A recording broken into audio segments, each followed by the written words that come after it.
have this. Think about that. Don't remain silent. If you have a point, bring it up. Don't be afraid to bring up your point, even if it's opposing. You want to talk. You want to bring your point up. You get your points by talking in discussion, right? A lot of my college courses, majority of my points are participation points. Even if I talk once during class, I say, yes, I got my points today. So you just bring up one thing, right? So don't be silent.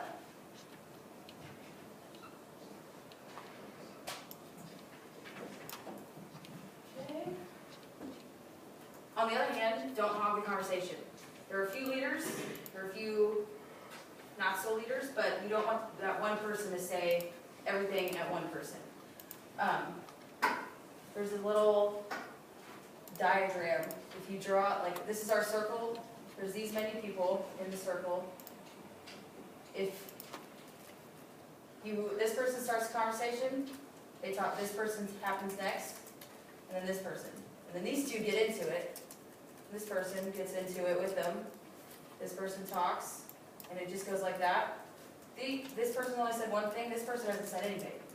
So if you kind of think of that as like a pinball in your circle, you can see what you need to contribute. And who's hogging the conversation? These people hog the conversation a lot. So make sure that everybody is equally represented, right? And ask some questions. That's a good point. So now that we have what went well, what we need to improve upon, and our elements of good discussion, we're going to flip the circles. Outer circle, don't move yet, don't move yet. Outer circle's going to come in, inner circle's going to go out, and we're going to switch the roles. Don't move yet, don't move yet. You're going to talk about the same article, bring up good points, include all, stay on topic. We're going to see how this one goes, okay? Now you can move. I was just stretching my brain.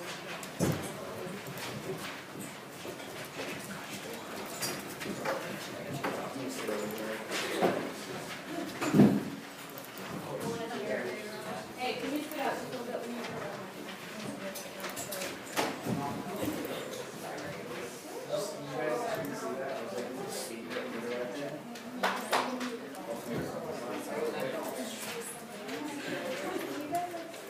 Can you guys scoot out? We have some chairs here.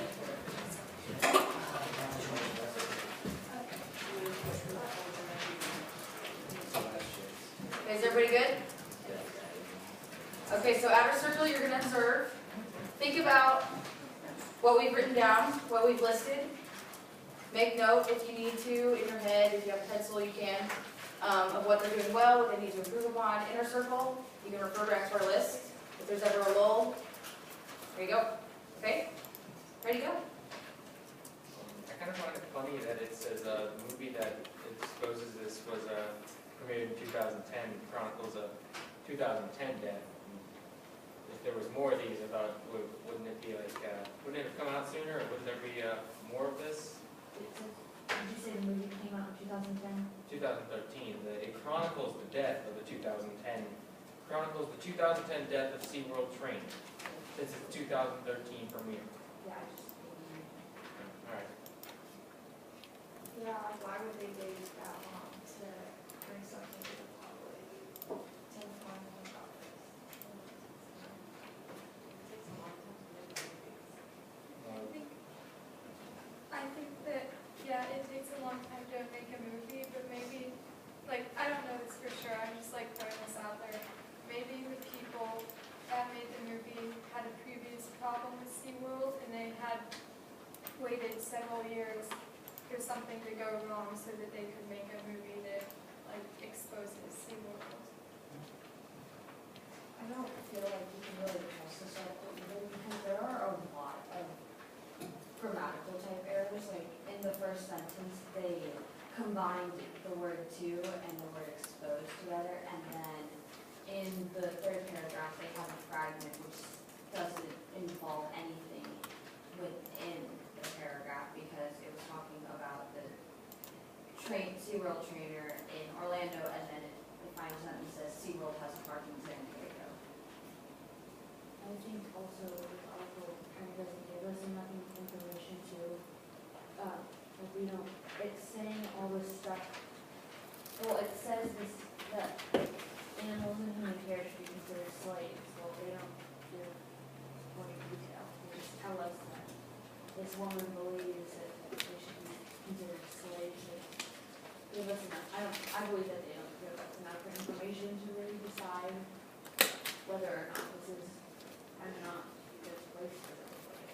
Yeah, I almost feel like it's a biased part.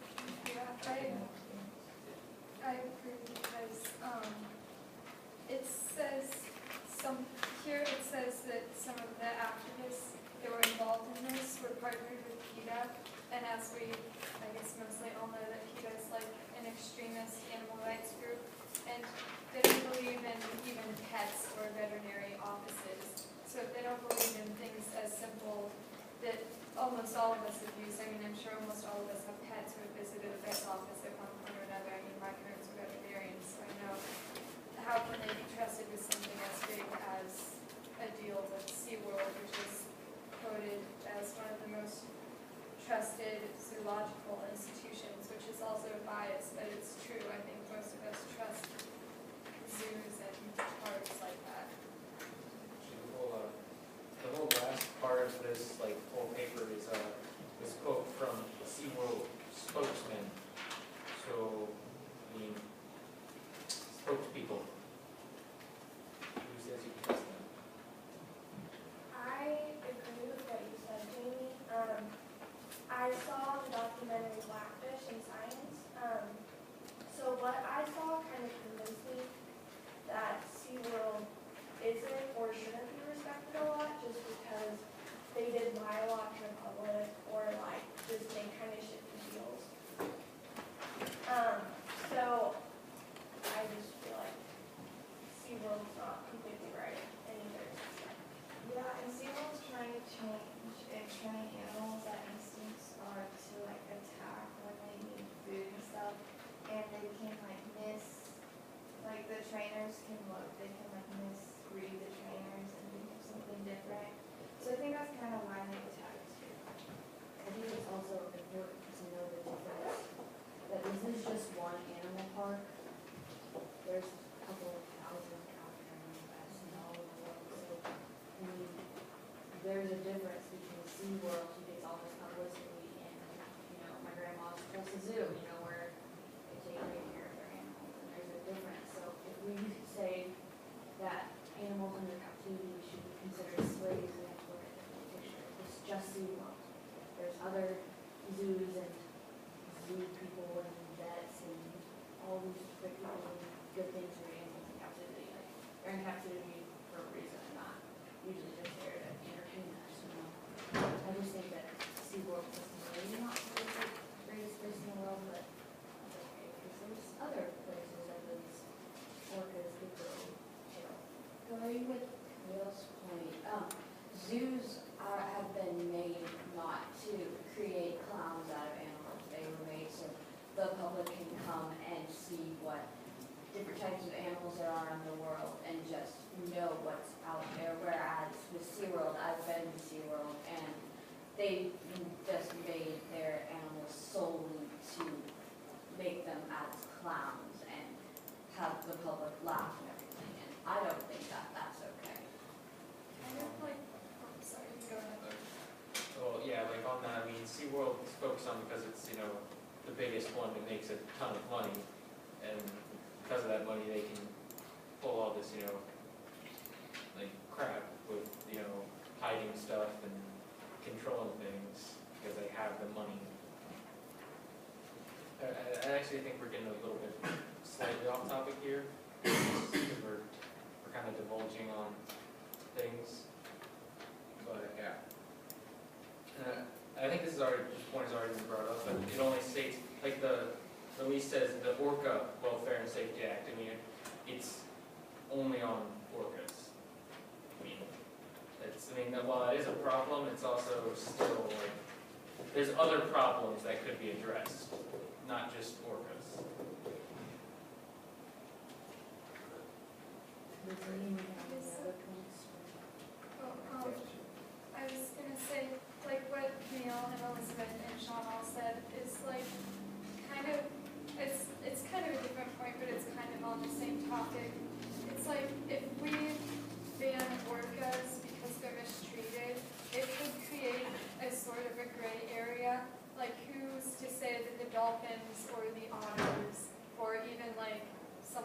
as random as like the bobcats in some random zoo. Who's to say that not all of those animals are mistreated and they should all be let go? I feel like it could create a big gray area. I agree with that. I do think though that there should be restrictions for orcas, not like banned completely, or at least I'm not quite sure about this, but I don't think SeaWorld should be allowed to just do whatever they want. Like, I agree SeaWorld mistreats them, but this is only talking really about 2 SeaWorlds, and there's like a lot out there, and this is like stereotyping all of them when some SeaWorlds can treat them better than other SeaWorlds. Chance, Kevin, anything? Well, why wouldn't they just get rid of the one orca that drowns trainer? Valid point. I mean, like actually going off your stereotyping point, I mean, it's not like every orca is going to drown the trainer. Shouldn't trainers know the risks of their jobs before they? And whoever, I think someone brought up the point, animals have animal instincts when they're hungry. I mean, it's an animal. It doesn't know what to do. It doesn't know any better. It's what, that's what, it was born with the instinct to kill when it's hungry. So, I mean, they're born to be able to suck that out of anything. And it has the name killer whale, so it's kind of like, if that's not a sign, and it has the name killer, so.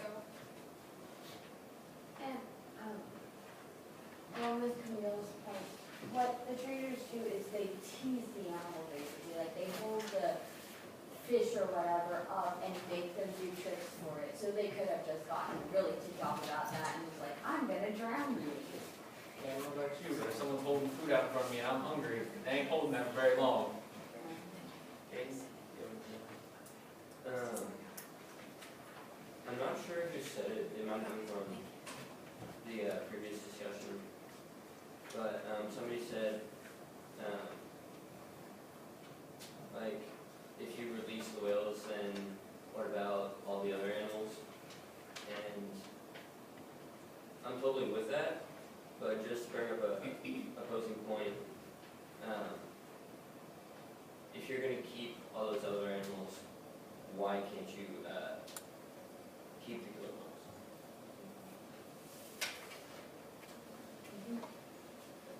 Back to where I said earlier, it's important to know the difference between stereotyping, just zoological areas, stuff. One that actually, you know,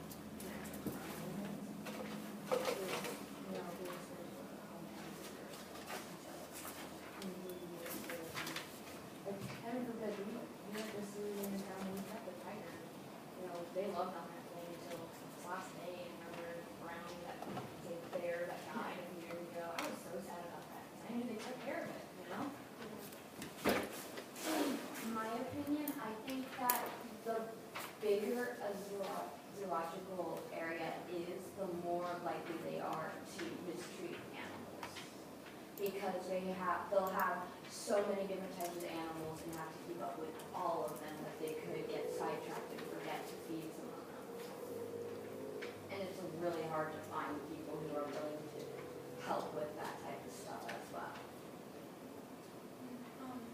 As I said earlier, both my parents are veterinarians, so when we go to zoos or SeaWorld or something, like we went to SeaWorld this summer, and I think our whole family was skeptical because we'd all seen the movie. So, but we went there and I was actually pleasantly surprised with how, like, things were there. I thought it was gonna be more of a circus than it really was, but I think the trainers, the animals seemed relatively happy with what they were doing. But then that also made me wonder if maybe they're only happy because they feel like they have to be happy and do tricks to survive, because that's how they get fed. They get fed for doing those things. Did you go to the one in San Diego or the one in Orlando? San Diego. So it's this one. Yeah. So do you guys think that orcas specifically should be kept in captivity? Just like maybe not pools the size that I've heard they're kept in, probably not that size. I mean, that obviously poses downsides for size restraints and stuff, but, I mean, if they've got the amount of intelligence, then they shouldn't really be kept in that much captivity. Because, I mean, an intelligent mind doesn't like to be, like, stuck in a spot. Going back to a point that was earlier made, it's important to think about, well, if we're gonna take bias in the orcas and we're gonna work overlooking other animals that may be getting mistreated, what do we do about that? Find another one, and another one, and another one. What if that happens, you know, so. Does anyone have anything to add that hasn't spoken before, like,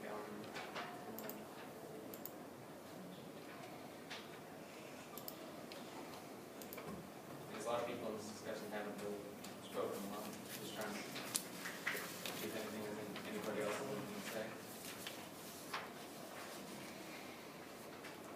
How does everyone feel about, like, so we know that a lot of the killer whales, so the orcas, were born in the wild and then brought into captivity.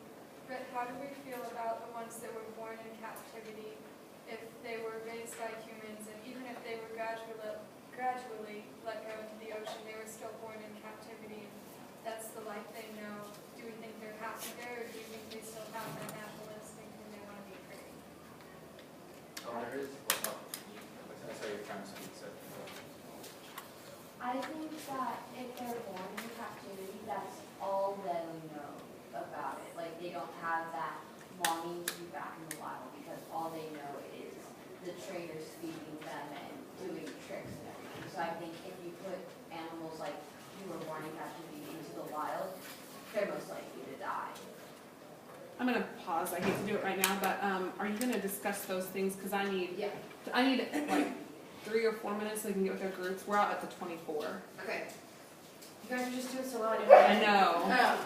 Okay, so, that was good, that was really good. Outer circle, what did you guys notice? Well, I noticed that there was like that ping pong effect that you're talking about, that there were mostly, there was more people were talking more often than others, so, and then not a lot of people were involved in the discussion either. Yeah, if you think, even if you're not in a circle like this, even if you're at your desks, you can see person over here talks to this person, who talks to this person, and those three might be the only three talking. So if you think about it like a ping pong, yeah, you can see that trend. Yeah?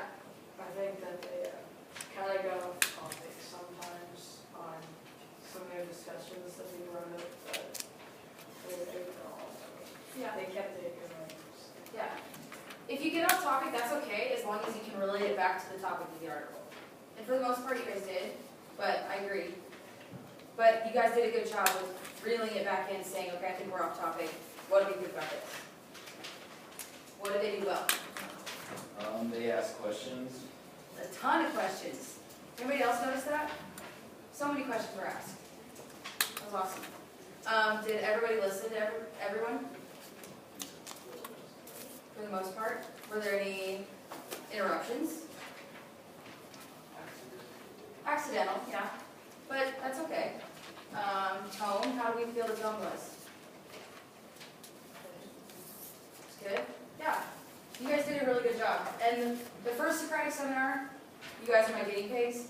You're to show what to improve upon. So it's not that you guys are bad at discussion. You just didn't know, right? I will say one thing. The outer circle is just as important as the inner circle. So you guys need to make sure that you are engaged as well. For the most part, I saw it, but I saw a little bit of off task, but it was good. Yeah. I think it's also important when people haven't been speaking to address it as a general instead of calling them out by their names. Yeah. It's less like intimidating that way. We're just more of like a general, like we'll leave the topic open until someone who hasn't spoken like Totally. So, that's all I have. Okay, then I'm gonna steal you guys. What I want really quickly is for you, and please wait till I'm done with my instructions, to get with your book club group or book literature circles group and decide how much you want to have read by Friday, which is going to be our next discussion day. I made some changes to the calendar, so I also made new copies. I'll give it to you. The other calendar, you may have noticed a draft on it. So how much are you gonna have read by Friday? We will have 1, 2, 3, 5 discussion days.